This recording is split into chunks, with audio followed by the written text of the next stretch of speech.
What up, everybody? Welcome to another edition of the Fantasy Cheat Sheet. I'm Marcus Grant. You see that is Laquan Jones over there. No Michael F. Florio. We do know that he has made it safely to New York despite his travel troubles. So shout out to airlines for getting their stuff together. No shout out from me. No. Getting people. Thanks for doing your job. Congratulations on that. Customer service A+. Yeah. If y'all had seen some of the texts we were getting from Florio, that's not true. So anyway, hopefully though he'll be back with us next week. I know he's on the road, but I think he said he's going to try and drop into the cheat sheet from the road next week. But that's neither here nor there. We got a few minutes of nonsense to hit you all with. So we are glad that everybody could lock in on the chat. Feel free to drop in any questions. We'll get to as many questions and comments as we possibly can over the next few minutes. In the meantime, we got some stuff to chat about. The first thing, I saw this pop up this morning. I'm sure you did as well, Laquan. The Chiefs are re-signing Mecole Hardman to a 1-year deal. He caught the game-winning touchdown in the Super Bowl a couple seasons ago. And then he went to the Jets. Now he's back in Kansas City. I know there has long been a Mecole Hardman hive, right? That we kept trying to make it happen with me. Look, and this is not me like trying to be like I'm smarter than anybody else. I sort of just tapped out on it a while ago. Yeah. Because we just kind of saw what it is. It's been like 3 seasons of where the hive has been peaked of like, he's going to break out. And like, oh my God. That kind of answers my question. I was like, 1, were you ever a part of it? 2, are you still a part of it? No, I was never part of it, to be honest. It was always cool to watch from the sidelines of everybody getting hyped about it. I never had a real opinion or take on it, but it's kind of just like, oh, okay. Yeah, cool. I mean, look, I get it, right? I mean, you had a speedy receiver, a guy that in theory could get downfield and be a playmaker, and we always just want people attached to Patrick Mahomes. We do. I mean, we do. It's the same reason we tried to make MVS a thing for, the time he was in Kansas City. Oh, man. Those kind of like overlap, no? I feel like those were like the 2 hives running and overlapping where they kind of were battling at one point, Yeah, no, absolutely. So, I feel like everybody has been very calm about it, right? Like I haven't seen any like crazy takes. I haven't seen the Michael Scott office. Oh my God, it's happening. I haven't seen any of that. So I think everybody has sort of realized like, all right. They got Hollywood Brown. They got Xavier Worthy. They got Rashee Rice. I think we have officially put the Mecole Hardman hive to bed at this point. Maybe he's there to help install, what Xavier Worthy's about to be set up for. Maybe that's what it is. A little coaching situation there. Maybe. So I guess if that's the case, then sure. Whatever. Sure. Whatever. Yeah. The Vikings. You see the all white uniforms that they put out? Yes, those are really cool, man. I gotta say they're definitely up there in the top 5 list of best jerseys. They're pretty sweet, man. Did not expect it either. I'm sure somebody somewhere knew these things were coming. I certainly did not. But yeah, Tom Pelissero was the first I saw who tweeted it out this morning. They are really, really clean. Those things are cold. They're called the Winter Warrior alternate uniforms. They will wear them at least once this year, maybe a couple times. I don't know. It has to be snowing when they wear them. Like it just has to be. Like it just has to fit the setting. I mean, that would be kind of wild if they wore them in the snow. That'd be pretty sick though. Because I don't know, you can sort of hide, right? You can I can't find Justin Jefferson. Oh, he's in the end zone. Exactly. I mean, you sort of camouflage yourself, right? I mean, like, so I'll say this. I don't know if this is true, but I've heard that was part of the theory behind Boise State having the blue turf for their stadium. That when they are dressed in their blue, especially because they wear the all blue uniform sometimes, the jersey and the pants, that in theory it makes it a little bit more confusing and a little bit harder to see. It's not camouflage. Like they're not invisible or anything like that. But I've heard that was some of the theory. That could be an urban legend. I don't know. That's somewhat cheating. I got to say, that's somewhat cheating. I don't know. It just feels like taking advantage of a situation, right? Yeah, like, until it becomes a rule. Right, until exactly like somebody at some point, if it becomes widespread, then somebody will make a rule about it. But Yeah. for now, like, hey, take advantage. And like, shout out to Boise State because for years they had it rolling up there, man. They put together a really good program. We're getting a lot of big wins. So, hey, man, if it works, keep riding it until somebody Yeah. tells you can't.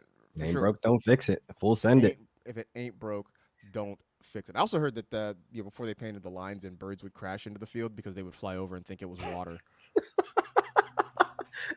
First of all, I need video of that. Yeah, I mean, I don't know if there's actual compilation of it. Again, things that could be urban legends, I don't know, but that was always a story that when they first put the turf in, there were no lines on it, that birds would fly over, think it was like a big lake or something like that, and like they found a couple of bird carcasses like on the turf or something. Yeah.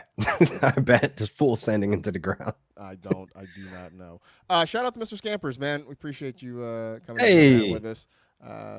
Always glad to see people adorable in the chat. cat. Yeah, right. Are you a cat person or a dog person or neither? Neither. To be honest, really? I have one cat named Brownie, but it's not by choice of me to be in the household. And back in Jersey, we had 3 cats. We had one that was called Caesar, Callie, and then Clyde. Okay. I don't know where Clyde came from, but yeah. All right. I would definitely count myself as more of a cat person. Never owned a dog as a kid. Low maintenance, I will say though. They're super low maintenance, and I think it works for me because my personality sort of fits with that. Like cats want attention when they want attention, and then when they don't, they go to their corner. And I'm like, I'm sort of the same way, Yeah, like, leave me alone. Yeah, I had a cat named Darby for a while, and I lived in a one-bedroom apartment. Well, long story short, it was my sister's cat. She started dating a guy who was allergic to cats. Eventually married him, so I ended up with the cat.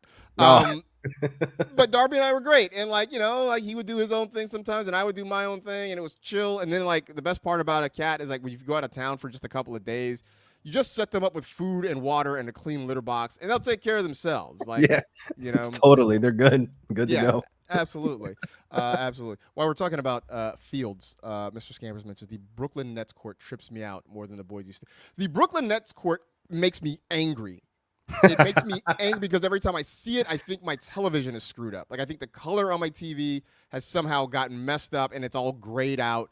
It makes me literally angry.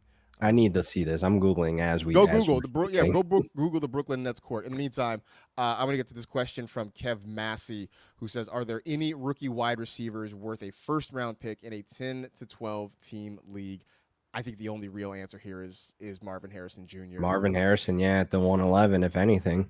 Yeah, and even then, it's at the very end of the first round. Yeah. I think right now, in a lot of best ball drafts, you're able to get him fairly early in the second round, but you can wait right now till round 2. But mind you, even in the second round, you're talking about the the second pick or something like that in the second round. It's not very long. So if there's anybody, that's the guy. Most definitely. This one from I Am Him. Afternoon, gentlemen. What is your thoughts on the Seahawks offense and the Titans offense this season? How do you feel about them?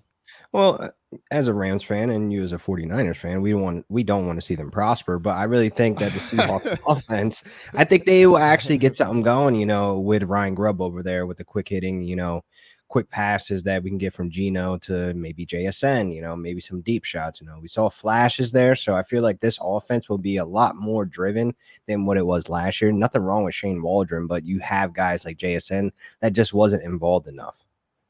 Yeah, I mean, I think you're going to see JSN get a little bit more involved, right? Because Waldron didn't run a lot of 3 wide receiver sets, and when he did, they basically took Jackson Smith and Jigba and made him just kind of a screen player. Yeah, a bubble guy. Every time you saw him on the field, you knew a screen was coming. It's kind of like, how is this creative? Again, I've said this before about a lot of players. As a fantasy manager, it really sucks when your guy catches the football and the blue line of scrimmage line is still on the screen. Yes, right? But at least you get a point for PPR. You at least get 1 point, but now you know that your guy has to do all of the work in order to make things happen. So that was sort of what JSN's life was last year. I think it's going to be better this year.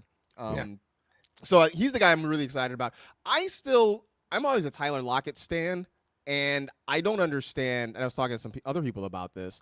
I don't understand why there's such a huge gap between DK Metcalf's ADP and Tyler Lockett's Tyler ADP. Lockett, yeah.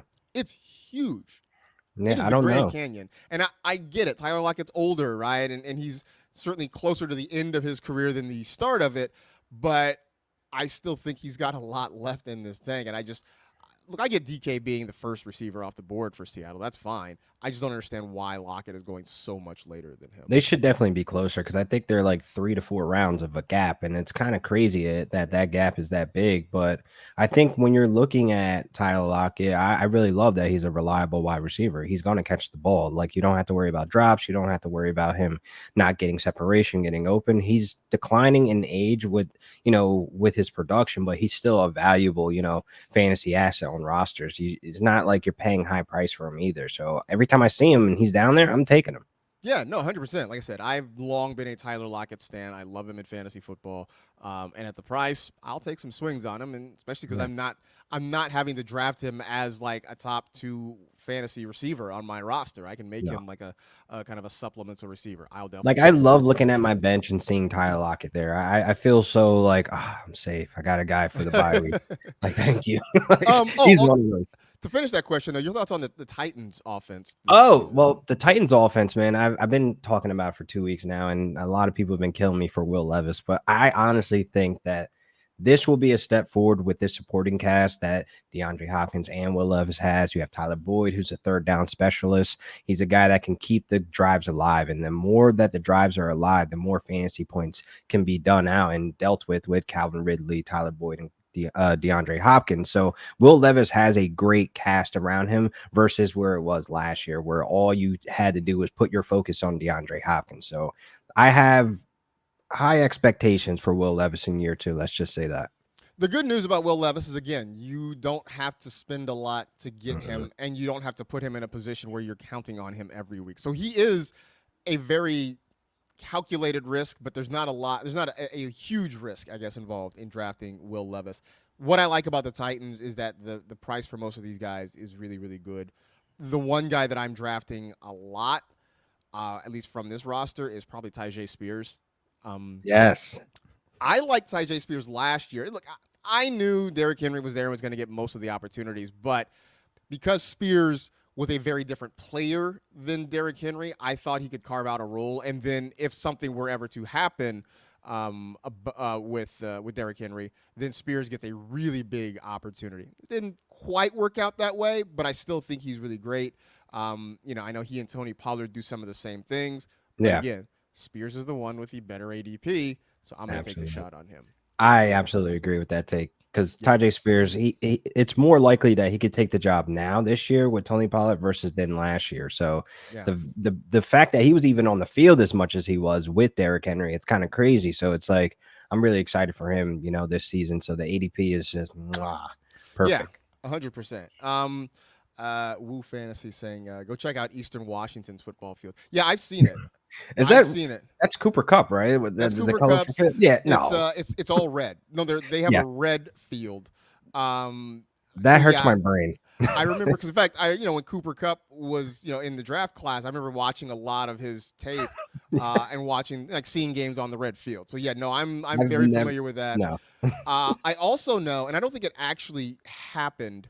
But University of Texas at San Antonio, UTSA, they were toying around with like an orange field. I think if you Google it, there are some images, some like simulated images of them doing like an all orange field. Why? I don't think it ever actually happened. I think it was just a thing people talked about and they considered, but it never actually happened. Yeah. I don't know. Because everybody because Boise was like, it got popular and famous for the blue turf. So I think everybody just kind of wanted to try absolutely trying to do their own thing. That's all. That was it. Let's throw a purple field out there somewhere. Kansas State. There you go. Well, that's real. No, I don't know. No, but like that was the first purple school Oh, that well, came to yeah, you're mind. It was right. like, yeah, like, hey, Wildcats. Kansas State, I'm looking in your direction. I don't know, maybe Northwestern wants to drop in on that too. I don't know. I have no idea if that would happen. Um, let's see. Let's see. What else? Where else can we go here? Oh, I see my guy JL the Goat in this chat. Yeah, In yeah, a while. yeah. This one from ASAP 360 Co. How confident do we feel about Nick Chubb going back to being an RB1? Yeah. Sadly, not very. He's not even confident he's going to be back week 1. Yeah, I mean that's the thing is like if it happens, it's definitely not going to happen this season because, I'm not totally sure when he's going to be back. I mean, ACL tears are bad enough. This was a major injury. Like his leg literally just snapped in half. So he took, yeah, it tore multiple ligaments in that knee. It was a really required really 2 bad surgeries. situation. He's like 6 months from the second surgery right now. So like I don't think that he's on track for week 1 at all. Yeah, I mean that's why his ADP is so low right now. I think it's people sort of, putting a chip on him, seeing what may happen, but I don't think anybody realistically expects to get, big numbers out of Nick Chubb. Yeah, a little different from the Kyler Murray situation where you're taking him in a later round so he can be valuable in the back end of the season. But I'm kind of just staying away at this point. Yeah, same. And it's sad, man. Nick Chubb is a lot of fun to watch. I think people were making the argument that he was the best pure running back in the NFL. It's hard to argue against that, but I don't think we see a ton of Nick Chubb. Yeah, RB1 days are probably to bed, unfortunately. Yeah, sadly. This one from me, not me. Me. Yeah, not me. You know what I'm saying? Is Kyron Williams and Ramondre Stevenson a good 1-2 punch in a 10-team league? I'm gonna let you, Mr. Rams Homer. It could be better. It could be better because I feel as though there is going to constantly be in the back of your head about Kyron's health. Blake Corum does scare me a little bit. It does bring me a little drawn back on my expectations for Kyron for a season-long look. But Ramondre Stevenson is cool. I really feel as though he doesn't have much competition behind him other than Antonio Gibson that kind of does similar to what he can do. But I would try to strengthen that up in a 10 team for sure if you could.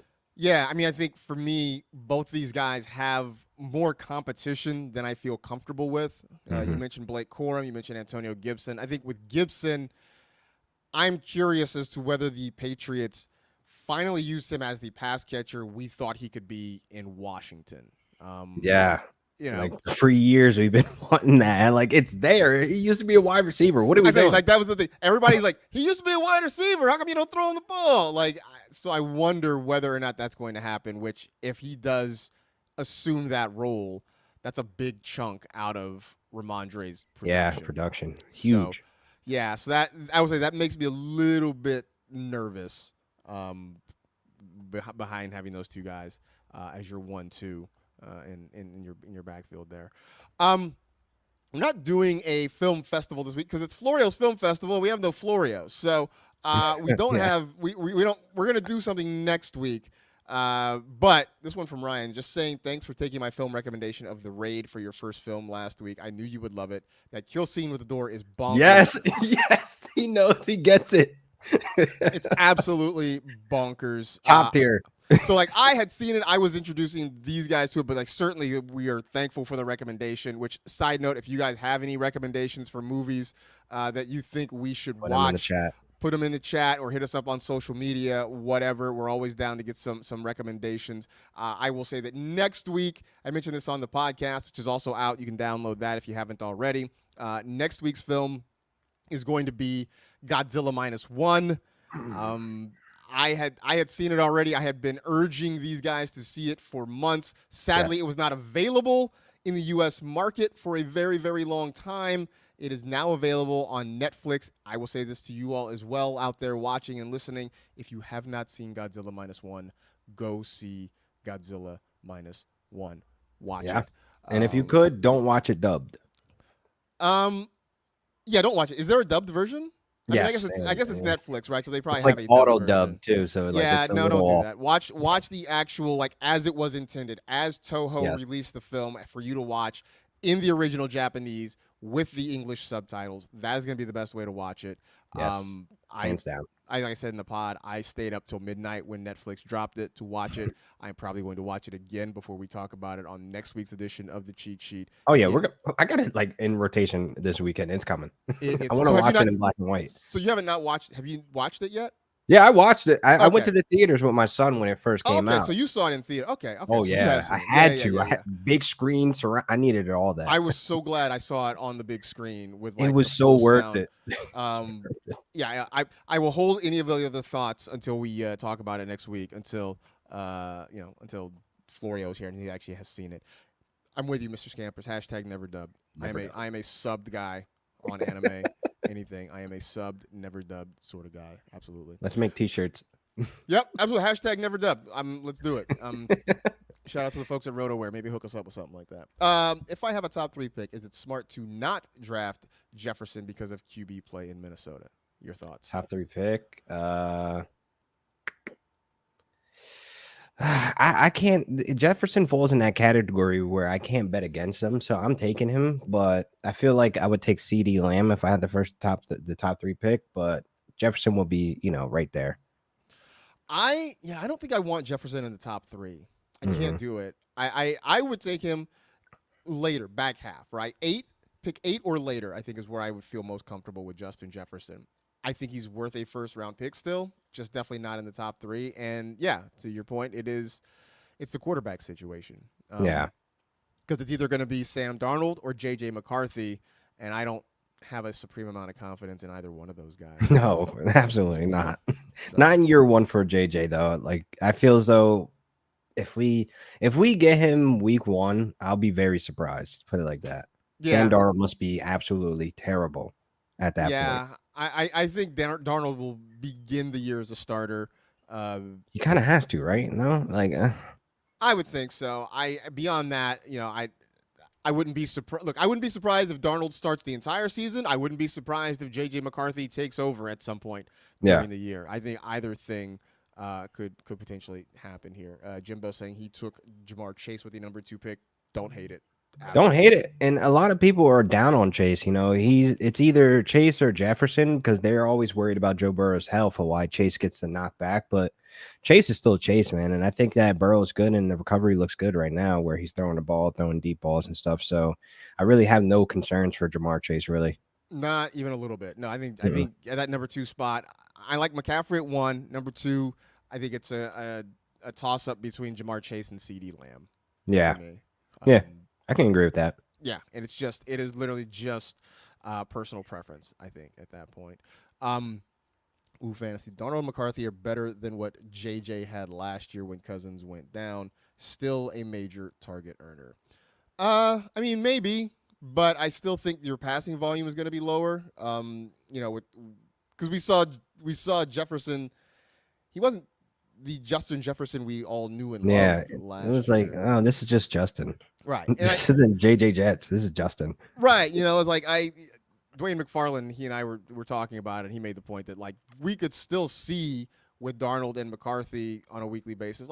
Jefferson could give you the 6 for 73, which is fine. Those aren't bad numbers, but those aren't numbers of a guy you're taking in the top 3. No, he's not going to be averaging 100 yards per game or anything like that. That I know is out of the question. I can almost guarantee that with Sam Darnold and the rookie. So yeah, it's more so just have your expectations in order. And I think more so you're just hoping that the volume is just funneled to him. And, this obviously affects other guys on the team as well, like Jordan Addison, et cetera. Yeah. So we'll see. That's the thing. The trickle down is going to be kind of rough, I think, for the rest of those guys. Last thing before we get out of here. Have you watched The Acolyte yet? No, I have not. Do I need to add that? You should. I've only watched the first episode. There are 2 episodes that are out that just got released. It looks really, really good. And I'd say on top of this, I don't know how deep into the Star Wars universe you are, how much of it you've watched or how many of the shows you've watched or movies. This is one of those things where you don't have to have a whole lot of background knowledge. Oh, I love that. On any of the things. Basically, it starts. The whole thing takes place years, like a century before any of the movies happen. So this is before before the Phantom Menace, before A New Hope, before any of that stuff ever takes place. This is before all of that, so it really is like you can just jump in fresh with no prior knowledge. The and prequel enjoy. to the prequel. Basically, yeah. So I watched the first of the 2 episodes. It was great. Gonna try to get to the second one sometime today. I will also say that in preparation, because I knew this was coming, I started reading the High Republic comics that sort of take place in the same time period. This is an original story, so it's not like there's a comic that you can read to like kind of tell you what's going to happen. Yeah. But, like I said, if you love Star Wars and obviously you have deep background on it, you're going to enjoy it. But even if you don't, you can kind of walk into this blind and still be good. No, I like cool shows that I could just jump into with very little background. So I'll probably check it out. Go check it out. Go check out The Acolyte on Disney Plus. I think they're gonna release episodes on Tuesdays, I believe. But the first 2 episodes are out now for it. Sweet. Yep. There it is. All right, that'll do it for this edition of the Cheat Sheet. Thanks to everybody who tapped in. We appreciate the comments, the questions, all that kind of stuff. We appreciate you guys participating. If you haven't already, be sure to subscribe and share. Like I always say, tell 2 friends to tell 2 friends. Just keep spreading the word. We certainly appreciate it. Fallout. I didn't see Twisted Metal. I've watched about half of Fallout. I never played the game of Fallout, but Twisted Metal was okay. Me neither. I never played Fallout or Twisted Metal. I haven't watched Twisted Metal. I've watched Fallout. I'm about halfway through it. I'm like, it's all right, but very excited, certainly, about The Acolyte. Anyway, that'll do it for this edition of the Cheat Sheet. We'll be back with you next week for another edition of the podcast and the Cheat Sheet. Again, coming up next Thursday, Judy Batista scheduled to be a guest here, so we can check out and hang out and talk to one of the top reporters here at NFL Media. Anyway, thanks to Susie for putting this together. For the Quan, I'm Marcus. Thanks, everybody, for jumping in. Enjoy the weekend, folks. We'll talk to you again soon. Peace.